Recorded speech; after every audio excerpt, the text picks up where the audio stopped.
So good day guys and welcome back to the channel. To those of you that are yet to subscribe to the channel, be it you are new and you've not yet subscribed, guys, make sure you do also click on that subscribe button, like and share. Make sure you make your comments and also make sure you follow the Telegram channel so that once we drop one or two updates, you will not miss out on any single updates. You'll find the link to the Telegram channel in the comment section. Now let's see what GBPJPY will be giving us right for the day.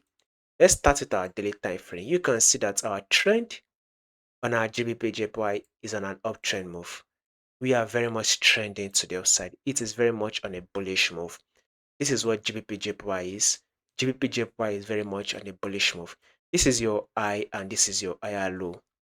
This is also your higher high and this is the higher low.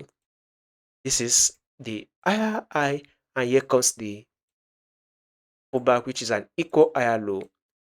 Now, if you see it right here, you see that market has literally tapped this trend line and our moving average, simple moving average. That should serve as a confluence for market to eventually push up again to form a new high, thereby taking out this previous side.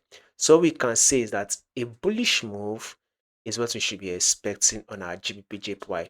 We should expect GBPJPY to literally push up to take out this previous high, thereby forming a new higher high. So guys, a movement to the upside is what we should be expecting on our GBPJPY.